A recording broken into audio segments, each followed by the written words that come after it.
Hello, hello. Cold start. Welcome.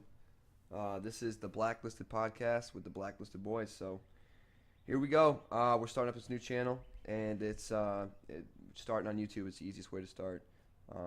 Basically, we'll go through the run through of what the podcast is going to consist of. Most of it, we'll be filming on camera eventually. I'm sorry for just the audio feed. Most of it is going to be sports, video games. There will definitely be swearing, so we apologize in advance. My name's Justin. They call me Snapback. I don't wear snapbacks, but I always have a hat on. I'm sitting here with my brother, Colin. I am Sticky Stats. It's his, everything he looks and reads stats-wise, he retains for some reason. I used to read baseball cards when I was younger, like they were books.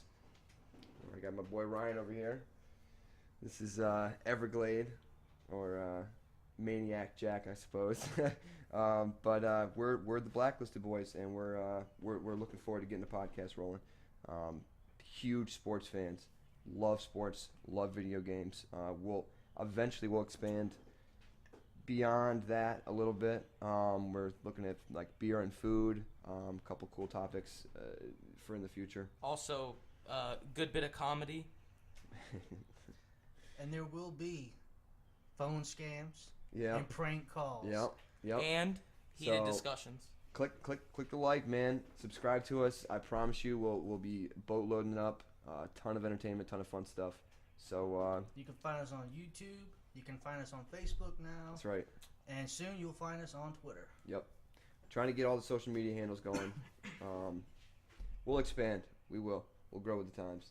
But this will probably wrap everything up. Just check us out in the podcast one. We'll be uploading later today. Thank you guys. Hope to see you up there.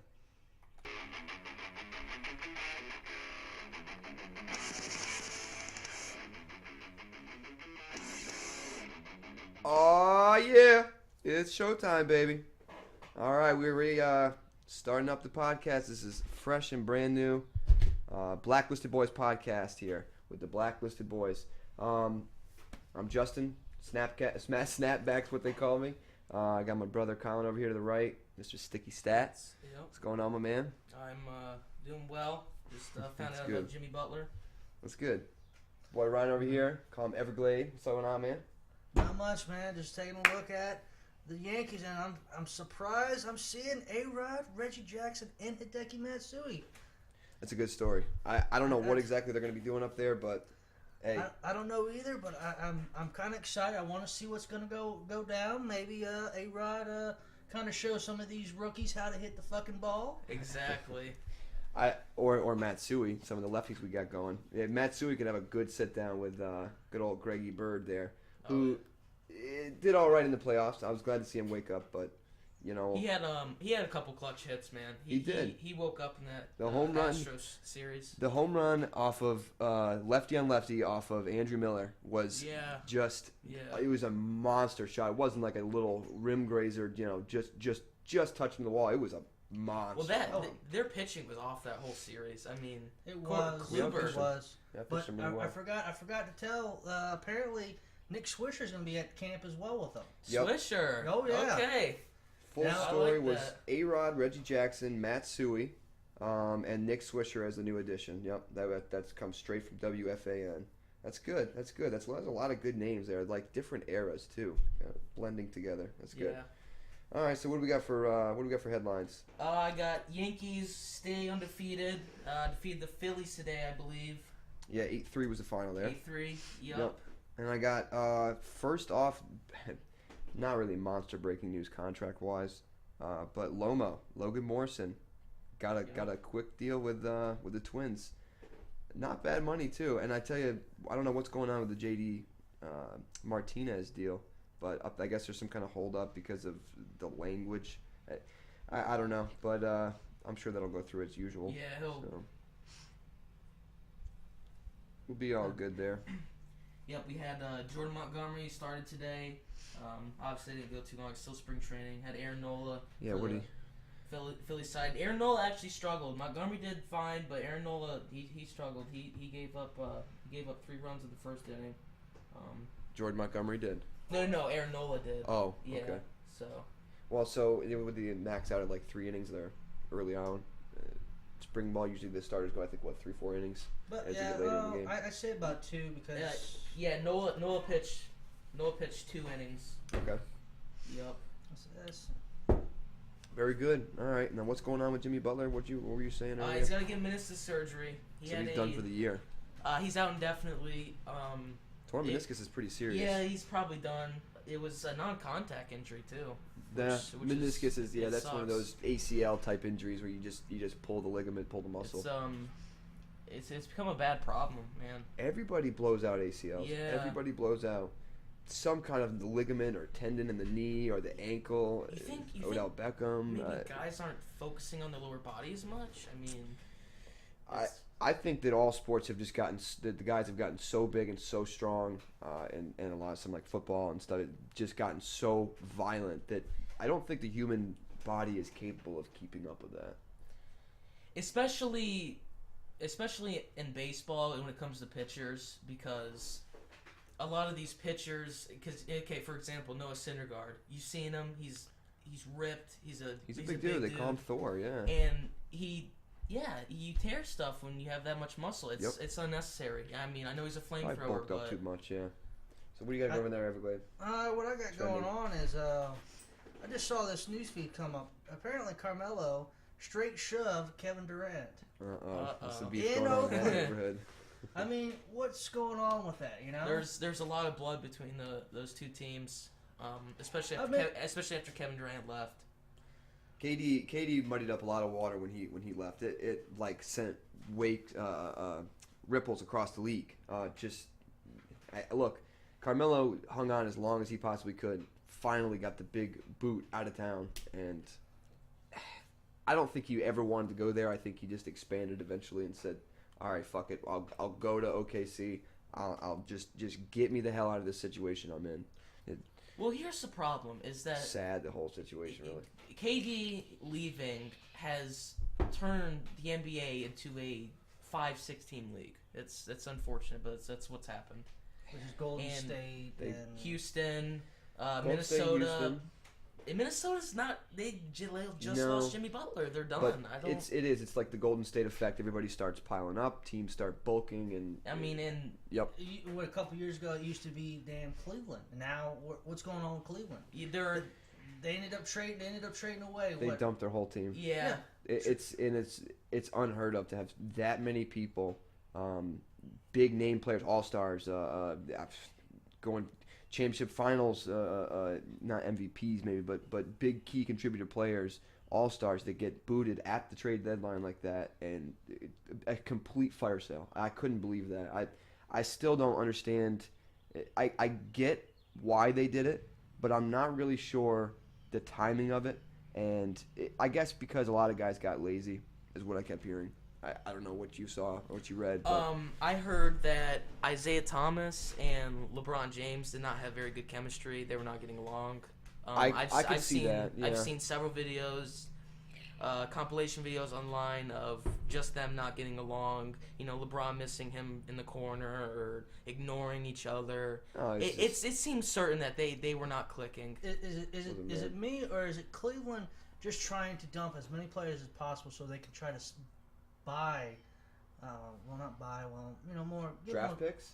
Yeah, get draft picks, but on top of that, try to make Mr. LeBron James the most paid employee versus, possible. It's just like the damn Miami Marlins with Giancarlo Stanton. Yeah. How they paid him so much money, but they couldn't get jack shit. It ruined the rest of the team. I think it's what they're trying to do. It's a little different, and I think the reason is they know that Cleveland, in Cleveland, LeBron is the lifeblood of that city, that team, that everything. I really think that for the most part, they just want him happy. If he's happy, he's part coach, part owner, part GM, part player. I mean, he does so much. There's no other player in any other organization, for any other sports organization across the map, that has such an influence on one specific team like LeBron James does. I think they just want him happy. I really do. And they wanted to get draft picks. They wanted to upgrade in some way, but man, It's a fire sale. It's just a plain out fire sale. I think they got nervous at how bad they were slumping, and they wanted effort. Look, these new guys they brought in, there's a lot of effort. They're young, they're hungry, and they want to play. And they listen to LeBron. They listen to everything he says. The Cavaliers were the oldest team in the NBA before the trade deadline. That's another good point, yeah. They were the oldest team. Yep. They were terrible defensively. All right, so what else we got going on here? Probably the biggest basketball news is just some headlines with the scores. I don't know if you still have that page up or not, but yeah, I got the scores up right now. what's the rundown? Actually, the Pelicans and the Bucks are in overtime. Okay. Oh, I mean, it's like tit for tat with them. It's like 123, game. 121 right now, and then I've got the Spurs and the Cavaliers. That's a good game. I mean, what's going on? The Spurs are just tearing it up on the Cavs. The Spurs, no matter what, they'll be a good squad because they have Greg Popovich. But I don't see that. I mean, yeah, they might beat the Cavs today, but they're not going to do much this year. Kawhi Leonard, he doesn't seem happy there. I think the Spurs are. I don't know why it wouldn't be. I think they're gonna go downhill soon. I think it's about that time. Well, I'm excited for baseball. I don't get me wrong. I love basketball. I'm ready for the finals. They're coming up in a little over a month now. Oh, yeah. But to be honest, I never. I guess because I'm such a big Yankees fan, and I'm so looking forward to this season. It is the biggest hype I've seen around a season in so many years. Well, you know what, man? We could talk about the Giants, man. The San Francisco Giants, they stacked up this Giants offseason. stacked up They hard. stacked up, man. I know Andrew McCutchen's not the player he used to be. Mad but Bum. He's still a good player. Mad Bum's still the shit. They still got who's their number 2 guy there? Johnny Cueto. Cueto he's always key. He's but bit the of an biggest off thing, year, but he was injured. He battled injuries. I think the biggest thing they did was bulk up the outfield. They got bats finally. I was missing that so bad last year. They win a lot of games 2-1 or 3-1, 3-2. It was just they never ever produced offensively. And it's just even on their good playoff runs when they won the World Series, they had low scoring games. Just all pitching. I tell you. Since the Giants have actually loaded up, I think now the Dodgers are going to actually have a fucking contender. Somebody can compete. It's going to contend with them. And the Dodgers are loaded.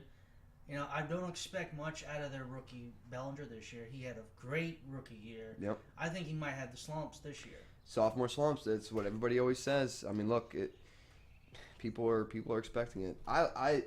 I was a little abrasive on Cody Bellinger at first, mainly because you had him. And the Shithead. fantasy. Everglade, yeah. We all three were in a fantasy league last year, and he picked up Cody Bellinger before I think his mother even knew his name, and that's Cody Bellinger's mother, that is.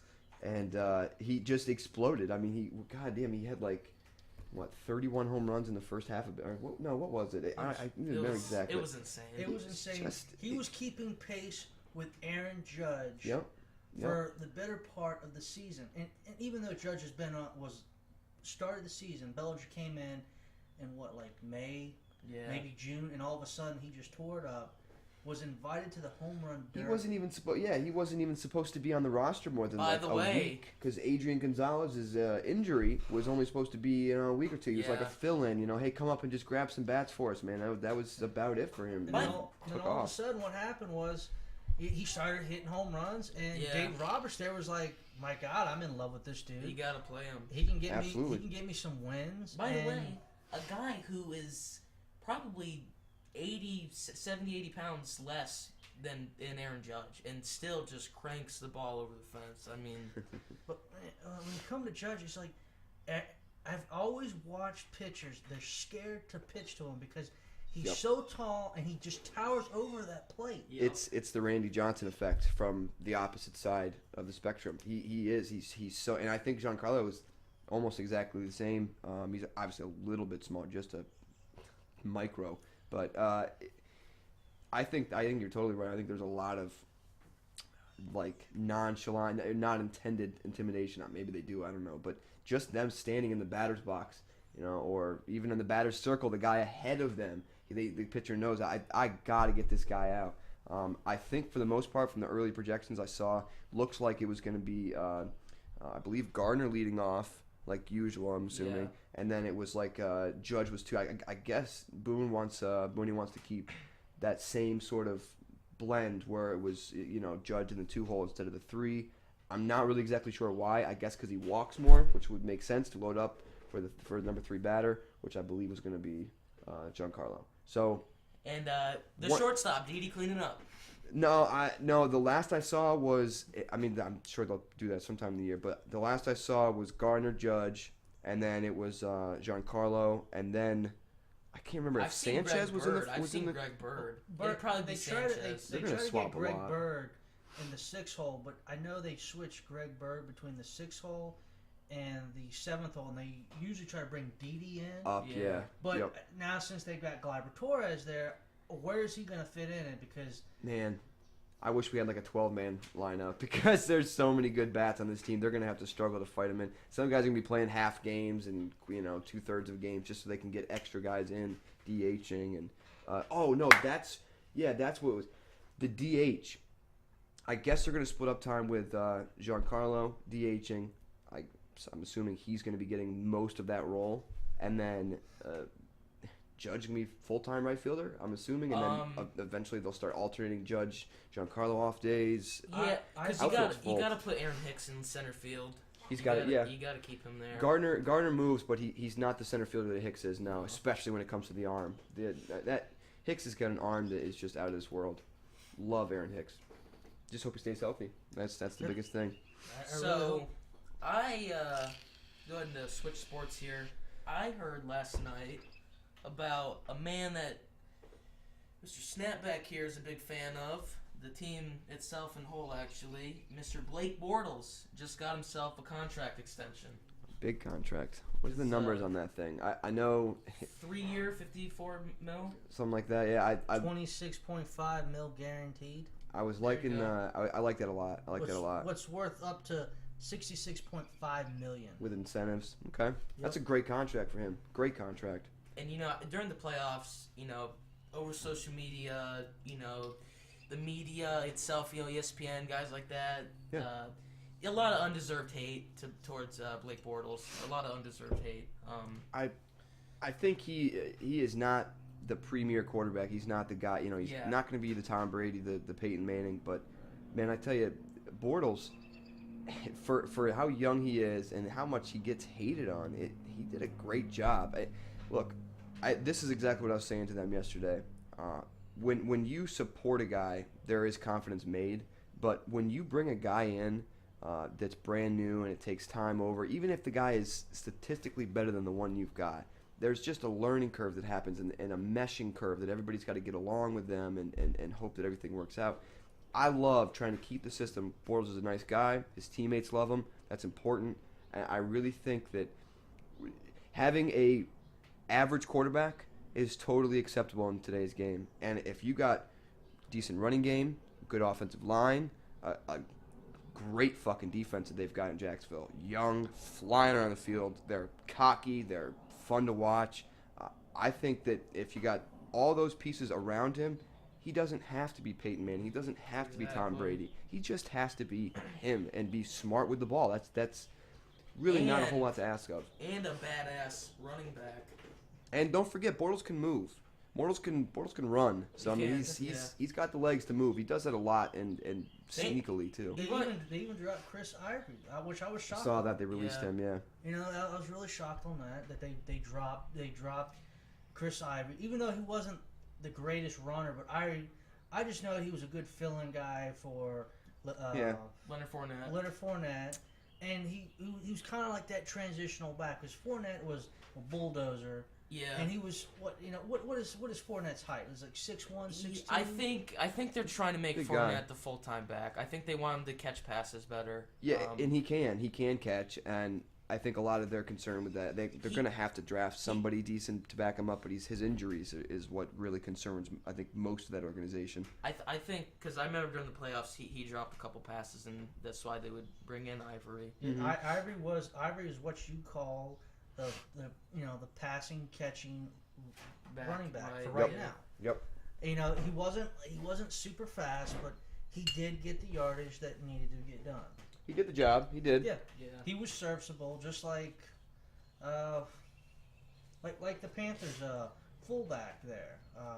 Tolbert, the old. Yeah. They use him as a passing back, and they also use him in running back. Yep. But I think a lot of the NFL is going towards this 2 and 3 split back offense where they have a power guy, they have a guy that can catch the ball in the backfield. I mean, look at the Saints. The Saints mastered this, and I tell you what, I know there's sophomore slumps. We were talking about him earlier in baseball with Bellinger, but if Alvin Kamara shows up as half of the player he was this year, the Saints are going to be scary on offense. Yeah. They still got Drew Brees. He's still a veteran. He's still sharp in the head. But I've heard a story that Brees could end up going to Arizona.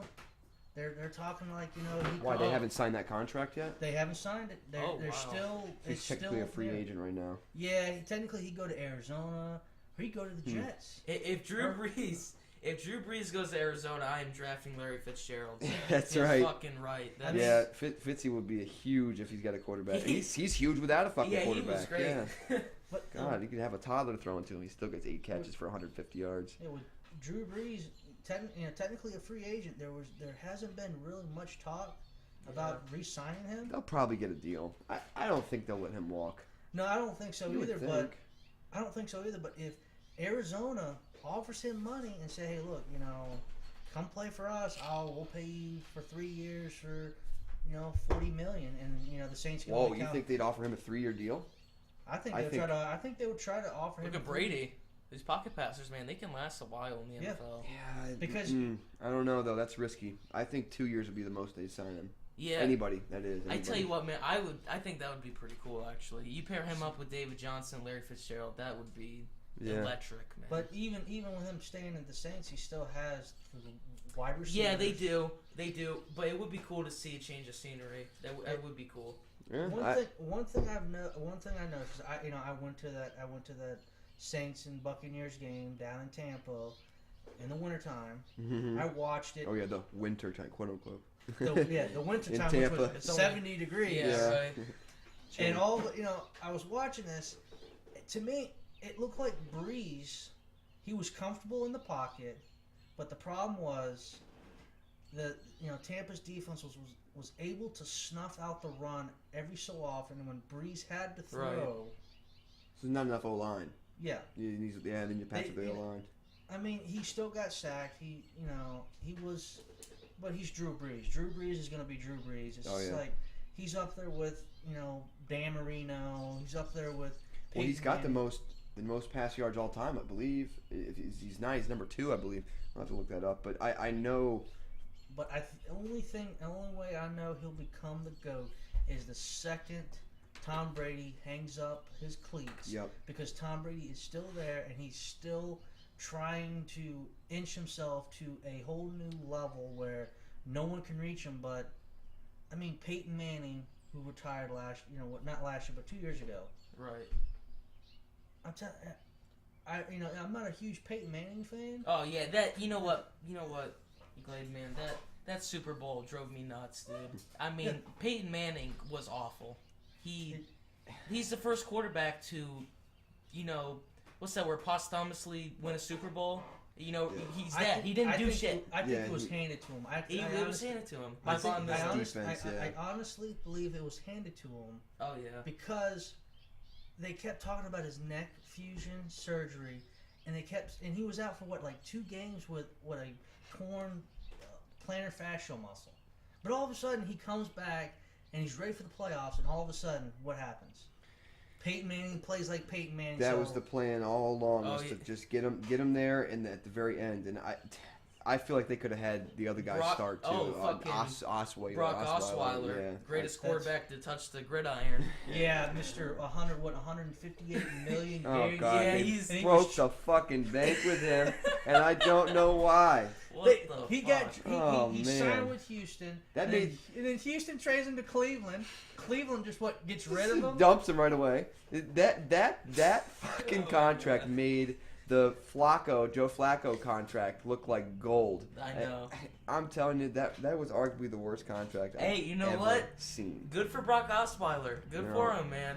I'll give it to him. Because people already started talking about the Garoppolo, Jimmy G there.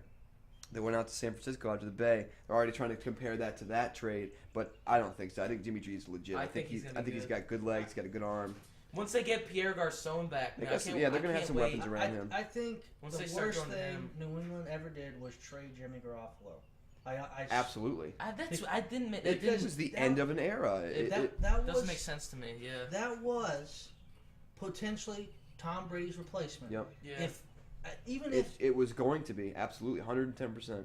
You know, now in the Super Bowl when they played the Eagles, now if all of a sudden if Mr. Belichick decided, okay, well, Tom, let's try Jimmy here. Let's see what we can get with Jimmy. They could have won the Super Bowl with Jimmy Garoppolo because if you guys remember, he was playing for 49ers. And the 49ers played Philadelphia, and what did Jimmy Garoppolo do to that Eagles defense? He threw 4 touchdowns or something. Torched them. Yeah. Just plain out torched them. Hey, he torched the Jaguars. Yep. I know they weren't 100% playing. I don't think they really cared as much. Beat the brakes off of them. Yep. I mean, beat the brakes. You can't. I tell you what, he's going to be good. I think that'll be the surprise playoff team next year is the 49ers. But what was his contract with the 49ers now? Didn't he just re-sign one? Yeah, he's making Jimmy G? Yeah, he just got the big contract. It was I know it was like several years. I thought it was like what 120 million. I think it was 130 something. Yeah, I don't know how much was guaranteed, but yeah, I think they were looking to get him as soon as possible. I think it's 137.5. Yeah. There you go. For how many years? 5 years. 5. Okay, 5 years. See, I think that the day that happened, and Brady and Belichick and all the guys, because apparently I had read an article that Belichick did not like this, that Belichick did not want to do this was not his plan, that was where Belichick started to talk about leaving and where he would go elsewhere. He'd only want to go to the Giants. That's when all that talk started to open up. And you know good and goddamn well that Belichick is the type of guy who's not going to say anything about leaving or touch the subject anywhere near the subject without there being a reason. Belichick never, you look at him in his press conferences, he never talks. If there's some kind of information going on, unless he wants it out, he will not talk. Yeah, I think Tom is he's feeling fine. We're gonna get a game plan. He's gonna play. Right. He's gonna play. He doesn't show any emotion. No. But I tell you, he never talks about stuff like that. You guys want a history fact? Let's talk about Cleveland Browns. They've been winless for how long? What do you mean, like not a winning season? Not a winning season. Like above 500? Above 500. The last time they were actually long time. The last time they were actually a winning team is when Belichick was the head coach. And then all of a sudden... That's right. That he came from Cleveland, yeah. And what happened to him at Cleveland? They dumped him. And then all of a sudden, New England come calling. He got in with New England, and all of a sudden, what happened? New England became this powerhouse dynasty team. They've won how many rings with Belichick? 6? No, 5. I think they were going for 6 this last year. Well, there's pictures floating around with Tom Brady's fingers with the rings. Yeah. And then there's like 3. It says where Eli took 2 of them. Yeah. And then one 2 was taken by the Nick Foles. The Eagles, yep, just this year. I think you will see a total shitstorm in New England this upcoming year. I think Tom's probably either going to get hurt somewhere along the line. It's inevitable. It's going to happen eventually. I just don't think that it's going to happen. And then this will probably mark the last year that Belichick will be there, and they'll probably dump Brady as well. I'll make that bold prediction right now. But I'm standing behind you on that. The era's over. But one thing I've noticed that is changing is Ron Gronkowski is... He wants out. Yeah. And now Malcolm Butler wants out. Yep. I don't even know why the hell he didn't even play in the fucking Super Bowl. that whole thing, I don't know. Still no mystery. That's still the mystery. It's been everything from it was a race issue. He had an attitude. It was a snapback thing at the coaching staff. I don't know. He was out partying supposedly. And I tell you what, from what I know about Malcolm Butler, he's a good dude. He works hard. He's got a good ethic. I don't buy any of that shit. I think he was not out partying the night before or the few days leading up to or whatever it may be. I think there was some underlying issue that New England, of course, will not talk about, and they just decided to do it that way. Oh, like maybe he talked back to Mr. Belichick. Something like that, yeah. Or got pissed with something that was in the game plan and said something, and then they said that's not up to you. Isn't he also a potential free agent? Or he had like 1 year left, but he wanted an extension. Maybe it was like a player option, yeah. Because I know he's probably gonna want out now, yeah. And he's their best defensive player. He was their MVP 2 years ago when they played against Seattle. He was the guy that stopped Russell Wilson. And if they're gonna take their number one statistical defensive player off the field for the Super Bowl and not do it until the start of the game and not give an explanation, something weird's going on there. Something happened. I mean, if he was out partying and shit, somebody would have said something. There would have been pictures on Facebook of some chick with a selfie with him, or he would have been somewhere. But I don't think he was. There's no evidence supporting that. Maybe he got arrested and they just didn't want to disclose it. But that's public information, though. So if he got arrested, people could find that. Yeah, and it would surface. You remember what happened to Tiger Woods? That shit hit the fan that immediately. Was fucked yeah, up, dude. It was immediate. The night that it happened, it was like an hour or two after he got into booking. It was all over. I'm not gonna lie. I felt bad for Tiger when that happened. Tiger, he got posterized in a bad way there. Yeah, and I do. I feel for him. He was in a bad spot and he was all fucked up. So bad. But you know what? It was funny, but I still feel bad for him. I do, because it was a bad. I feel bad because his kids are gonna have to look at that, and it's just some things you just don't want to see growing up, and it's kind of embarrassing, and that's ultra embarrassing. That takes embarrassing to a whole other level. All right, well then let's. I'd like to move on to a little bit of fantasy here. I know there's a couple of. We are definitely gonna do a fantasy team. By the way, you wanted to stop and check? Yeah. Well, I got my phone here. I got the list. I got a bunch of different topics and whatnot we can go through. But I will say this: there's anything. I mean anything.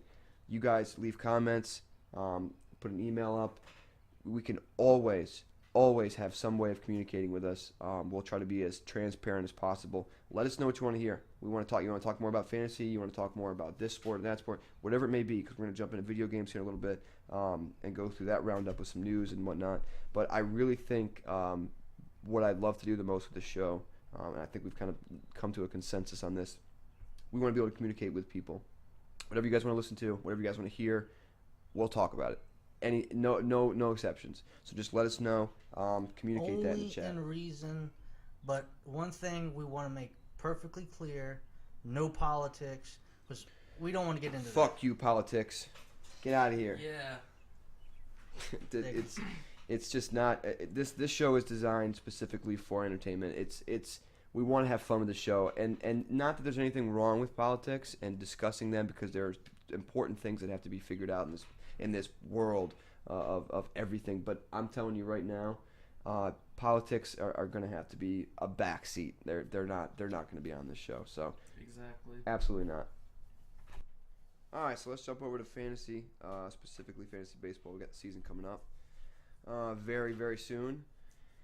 So I got a quick headline here. I was going to do a rundown. We're going to do a couple different sections of fantasy. Obviously, we're going to get our opinions on different players, where they rank. We love fantasy, especially fantasy baseball, and it is so fucking competitive. We get way too into it, and we start hating each other, and it's kind also if you run a 10-man league, if you guys message us on Facebook, if you want to join the league with Twitter, us, you can do it with us. Yep.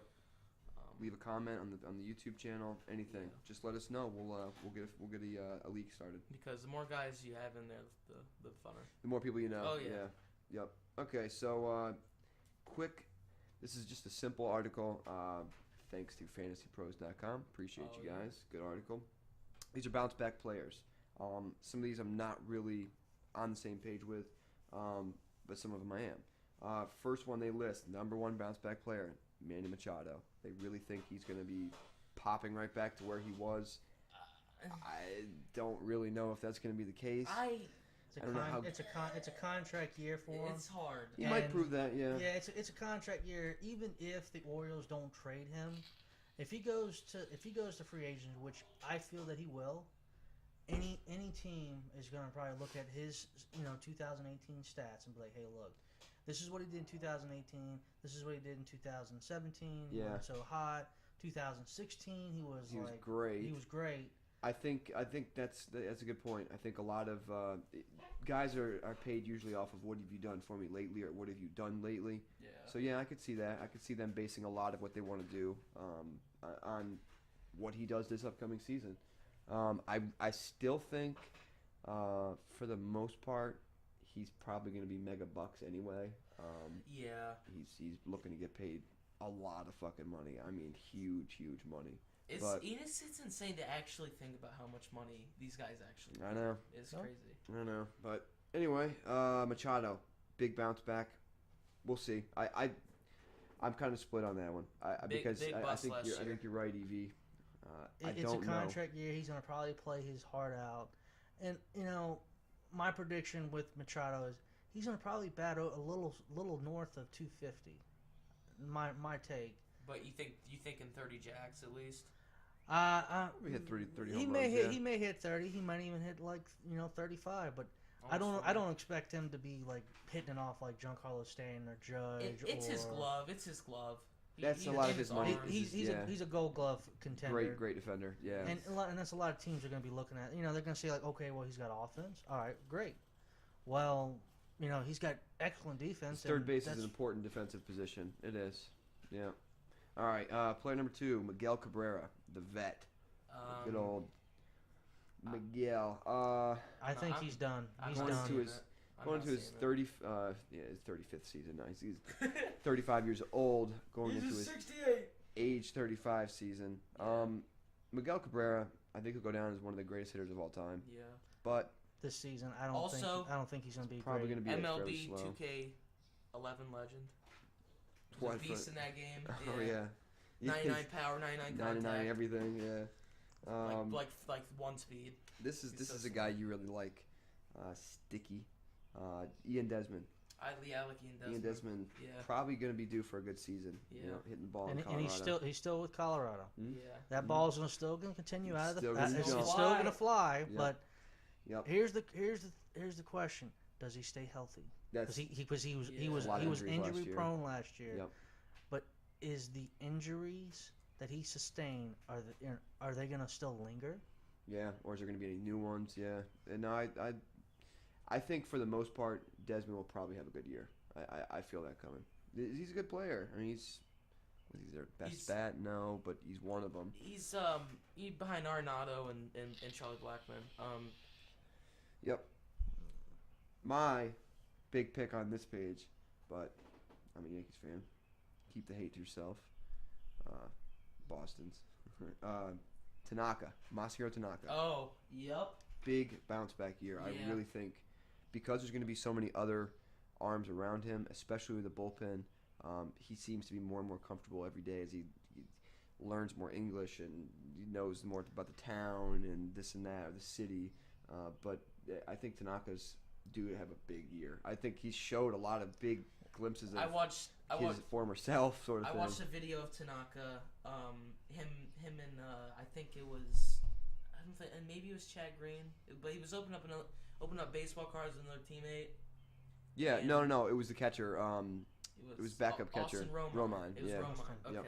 Yeah, it seemed like Tanaka was laughing, he was having a good time. I think he's excited for the season. Yeah. I think he is. Well, one thing I want to say on that, the Tanaka deal, Tanaka thing is, last year he was under so much pressure because he was the ace for the Yankees, and now he's not the ace. They started so bad too from the first game where he just got rocked. I still think that there was an injury that he did not tell anybody about.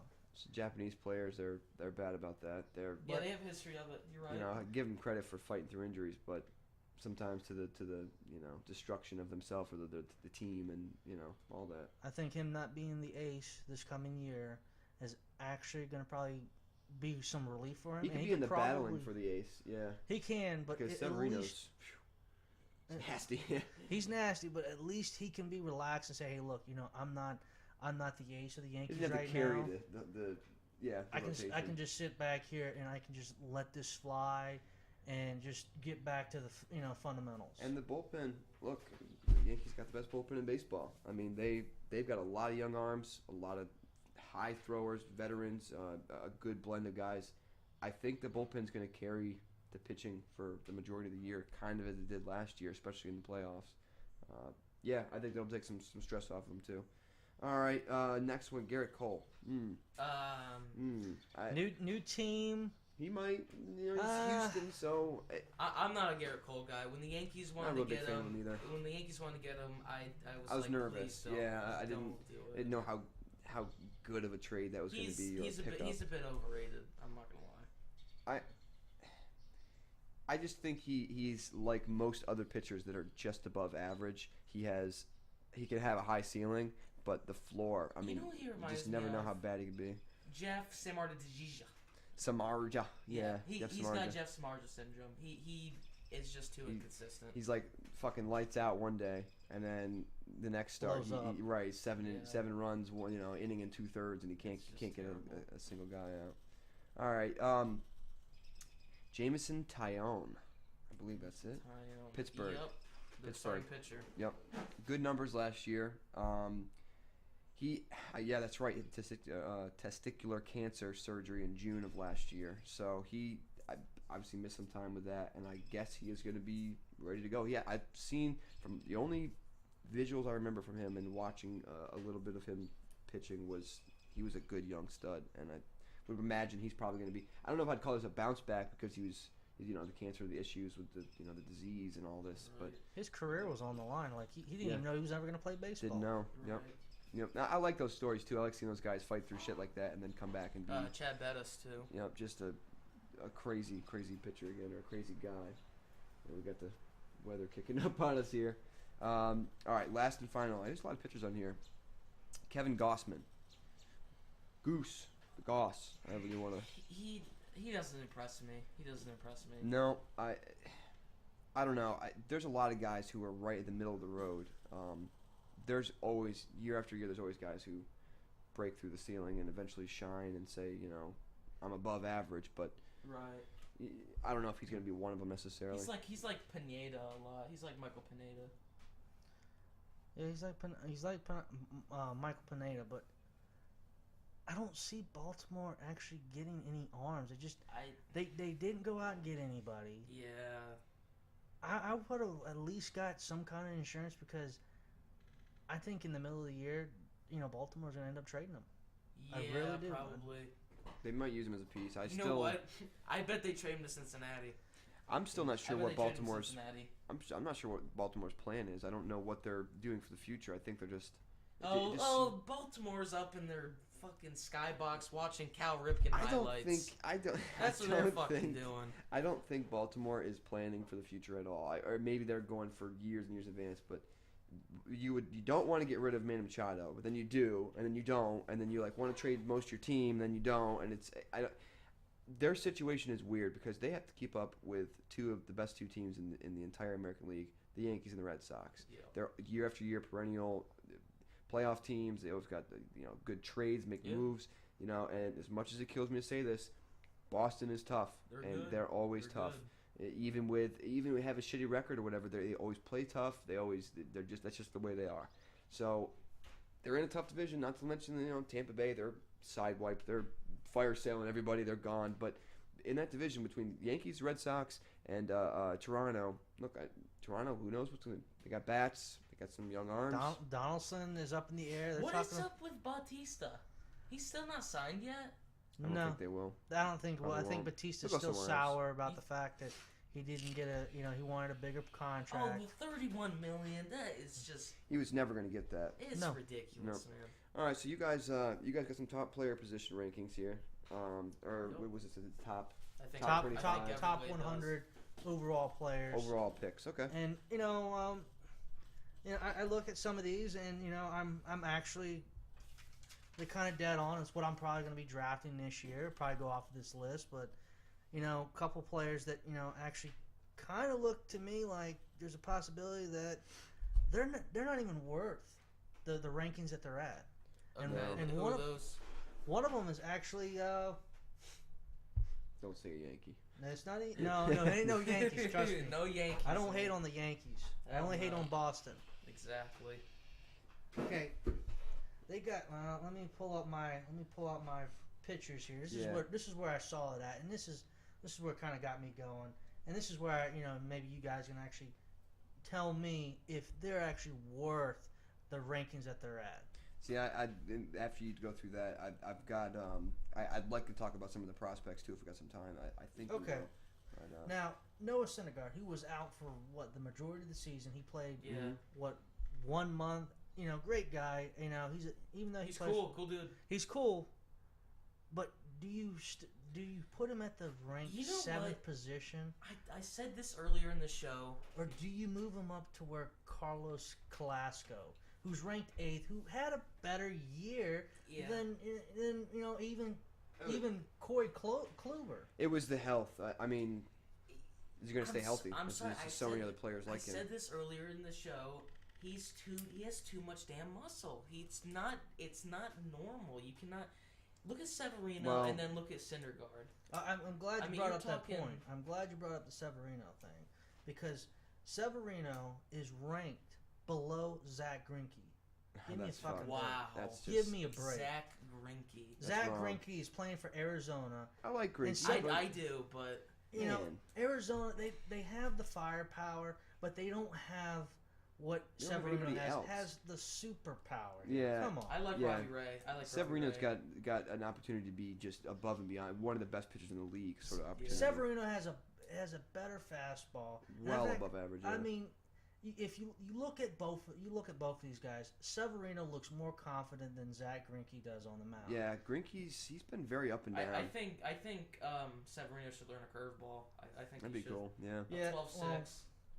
Hopefully, Larry Rothschild can actually, help him with that. I should love Rothschild. Great. I'm so glad they kept him on too. Talking about the Syndergaard ordeal with the whole injury and issues with working out too much and all that. Yes. The same thing happened, or at least similar, to Gary Sanchez early in the year, and it cost him a big chunk of time. Yeah. Oh fuck, Sanchez is back. Oh yeah. And it was nice when he came back too. He tore a pectoral muscle or some sort of, was it a bicep muscle? I think it was bicep muscle. He was just swinging.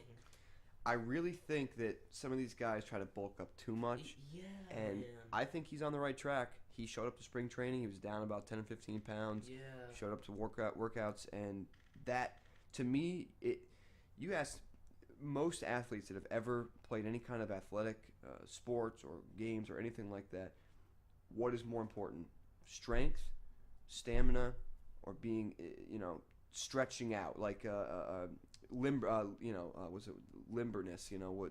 being able to stretch and move is more important than having just jacked, ripped muscles and, being able to crush a ball here or there. Players always are focused about the big muscle tears and the big tendon tears and the torn ACLs and all that stuff. They need to be less bulking up and muscly and more limber and flexible. You know what I'm saying? Like if they were more focused on that, then they probably wouldn't get hurt so much. And as big of a baseball fan as I am, you got to be honest about it. Pitching is not good for your arm. It's just not good for you. No, it's a violent motion. It's not normal. Just like the golf swing. Yeah, it's not good for you. And adding that much muscle, it does not help. A little bit, obviously, but I mean, dude, you don't have to be like. You don't have to be jacked. Yeah, you don't have to be fucking Hulk Hogan or something. No, you just have to be flexible in that one arm. Yeah, exactly. And I like get Kershaw. I know his. You look at Kershaw and his normal size. Yeah, he's got a good build. He just has the flexibility. And and he actually knows he's got that what we all call in golf muscle memory when we take the swings. Yep. His arm repeat that same motion. It's just natural. It's just a natural function for him. He just goes back. Okay, well, all right, I bring it back. The elbow's kind of cocked out. Tucked in. Yeah. Right. Yeah. But to me, I think I think some of these rankings this year, for baseball is kind of outrageous. Like, they got Chris Archer out of the top 15. Yeah. Chris Archer. That's just for pitching? That's just for pitching. That's weird. And then they got... He's a two-pitch pitcher. See, yeah, he is slightly one-dimensional. And but they got the southpaw, my guy that I drafted last year, which, you and Snapback were all like, I want him, and I had him on the DL for 2 months, Mr. Dallas Keuchel. Yeah. He is like number 19. Clicky. That's See, that's where I don't like that. I think he should be back at least in the top 15. I don't say he's the number 1 guy, number 2 guy. Depends on what exactly you're looking for when you're drafting that pitcher, for what role. Because you're going to have some guys you might want to draft on a better team overall that's going to have more wins. Yeah. Even if they give up more runs per game, more runs per inning, that's what a higher ERA. So if you're looking for an ERA pitcher, Keuchel's probably one of the better ones. Also, strikeouts as well, because Keuchel does strike out. He still gets punch-outs. Yeah. But, out of all the strikeout pitchers, that's who I go after, because I know I ain't going to get Chris Sale. I know I won't get Clayton Kershaw unless I have the number 1 overall draft pick. Right, you got to be that. Those guys are going to be gone in the first handful. Well, even of Kluber's picks. going to be gone too. Yeah, Kluber be gone. Yeah, no, Kluber's good. You gotta like think. Okay, well, I can't always get the opportunity to get these 2. Yep. So I got to get somebody that I know that's going to get me strikeouts and possibly wins. And Houston did win the World Series last year. Do they repeat this year? They got a lot of wins. Their pitchers got a lot of wins. I don't know if they repeat. No, I doubt that. If Chris Archer played for the Marlins, he would be unbelievable. If he played for the Marlins, if he played for that ballpark, if he pitched in that ballpark, it's a bigger stadium. Yeah. See, I'm just thinking along the lines. I think that's one of the reasons why Archer is so low down. Is because you're right, slightly one-dimensional. I wish he would learn like a curveball, the slider fastball He's got combo. the changeup, but only he so much it. He rarely throws. He throws like 15% of the time, if that. It's not even. If he would just learn one more pitch, a sinker or a curve. I'd say a curveball. The fastball slider combo only works so much. So you gotta have something else. But he's also on a declining team. So is there a whole lot of production there with wins? Or, because he's going to get strikeouts. He's always going to get strikeouts and keep a decent ERA. But the win category, if that's what you're looking for of a pitcher, yeah, I'd probably skip over Archer. Yeah, I don't know how much offensive production he's going to get. Now, what if he ended up playing for one of these ballparks that are pitcher friendly, like San Diego, or San Francisco's a little. Well, yeah, San Francisco. San Francisco, is that what you meant? No, San Diego. San Diego. Petco is a pitcher friendly park. Yeah, it's big. Yeah. Yeah. If he ever went to like Colorado, hell no, his ERA would just like skyrocket. Was that ball? It would be over 4. Easily, so run through the quick like the top. You saw the top list of all the players. Top 20ish, something like that. I mean, what have you got for hitters on there? Well, of course, you can't have Mike Trout and not have him at number 1 because that is the hitter. I did not get that. And then you don't think he should be number 1? No, he should be. He should be number 1. Yeah, Who is that? Altuve was. No. Altuve's number 2. Who's number 1? Who's number 1? Mike Trout is number 1. Oh, okay. Yeah, okay. Yeah, Mike Trout's number 1. You can't start out like hitters without having Mike Trout number 1. Yeah. Yeah, he's the perfect player of what you're looking for. He's got everything. You had like Altuve at number 2. Same thing there. And then you had like production. Then you had like at number 3 Noah Archuleta from Colorado. Arenado. Yeah, excuse me. Yeah. And then like at number 4, Colin's favorite player, Mookie Betts, who He's not my favorite player. Man, I don't know. He's not my favorite player. He's a Red Sox. He's your favorite productive player. Yeah, he was the number 1 pick. Yeah, last year. Yeah, you drafted him very high. Yeah, he was your first pick in last year's draft. He definitely underperformed like crazy last year. But I don't know. Then again, he didn't though because he had his moments. He was a 4-category player. Yeah. He got him steals, got him home runs, RBIs, got him hits, got him runs. It's just the average. That's all. That's it. Yeah, his average took a hit. Now, still disappointed me. Now, do you see? Now, here's how it gets kind of tricky. Bryce Harper is number 5. Okay, hold on. Before you start, he's going to be in a huge. Do you think Bryce Harper should be in a discussion of being in the top before No. with these Yes, other hitters. no, he definitely should because, first of all, thank you, my man. Everglade's got the hot heat going right now. He's throwing fire, everybody. Okay, Mookie Betts is more of a valuable player overall across the board. Yeah. But offensively alone, if you're looking for fantasy production, because you don't get fucking production from catching fly balls in left field or diving over and robbing home runs. Defense doesn't matter. Offensively, he is much higher than Mookie Betts because, and even like Bryce's downtrends, they're not that bad. His upside is crazy. I mean, he just hits the ball when he's in the streak. Last year, I would have picked Bryce Harper over Mookie Betts all day long. Here's the thing about Bryce Harper. This is why I think Bryce Harper is one of the most overrated players in MLB today. Ouch. The dude has had 2 good years, bro. He's had 2 good seasons, and he's been in the league for how long? 5, 6 years? I would say 2 amazing seasons. I think the rest of them are decent still. They're good. Last year, not last year, but the year before that, he batted like 240. He was. I don't see the hype around Bryce Harper. I don't get it, man. He's a great player, but I'd rather have Arenado. I'd rather have Mookie, Mike Trout, Jose Altuve. I'd rather have Joey Votto. I'd rather have Stanton. And see, and here's the thing: and Votto is not even in the top 15 of hits. That's insane, man. He's not even in the top 15. You know who Votto isn't? Votto's not even in the top 15. That is so screwed. Joey Votto's the best hitter in the MLB. Joey Votto is the most balanced hitter I've ever seen in a long time. God almighty, Votto. And he's just on a bad team. That's a part of the problem. He lacks in RBIs because there's not enough guys on base and that sort of thing. But he's had like the Reds' offense is underrated. Yeah, that's true. That's true. They did have a...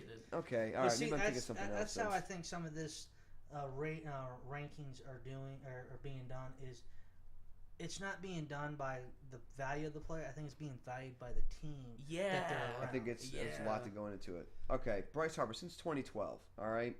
He played 100 games plus every year. His lowest was 111. Or no, excuse me, 100 on the nose. All right? Let's look here. 22 home runs his first year, 20 the next. He had a slump in 2014 where he only had 13. But then 2015, mega year, 42 bombs. Let's see what his batting average was. So starting out, his first... Are you kidding me? Great on base. I know. Batting average, 270 year over year, starting from 2012. 270, 274, 273, 330. That was that mega year in 2015, where he had like 42 home runs, just under 100 RBIs, right at 99. Man, do you look at He's a guy... on a good team too, with a lot of other players that he doesn't really have to produce, and he still does. But this is the thing though about him. I mean, you might think I'm crazy, but look at a guy like fucking Nelson Cruz. You got 4 straight 39 plus home run seasons. Can only play in the American League though. Look at Nolan Arenado. Dude's had over 130 RBIs for 3 years straight. Yeah, if you're looking for one specific category, but Bryce Arenado Harper hits jacks. He gets average. He scores runs because that Colorado offense is insane. So aside from Mike Trout, Altuve, who's number 3? Number 3 was Arenado. Okay, so we'll go. Mookie was at number 4. All right, so let's say so aside from the top 3, with Trout, Altuve, and Arenado, which are just solid players, excellent players, you really don't think that Bryce Harper should not be in that discussion in the top 5? Production? Look, I would... No, not top 5. I'm talking about like in the top 4 tiers. 3, I don't think he's up there, but 5, I think he's at least should be in the discussion. If I could draft Bryce Harper, I would. But I know that. I'm not saying that. But the thing is when people, I guess the bigger thing I'm trying to say here is that when people compare him to Mike Trout, it's like totally, it's no argument that Mike Trout. That's not a very good comparison. I got another one for you guys. Okay. Do you guys think Charlie Blackmon is worth being number 7 overall, and then right below him is Paul Goldschmidt? I would pick Paul Goldschmidt over Charlie Blackmon. Yeah, that makes sense.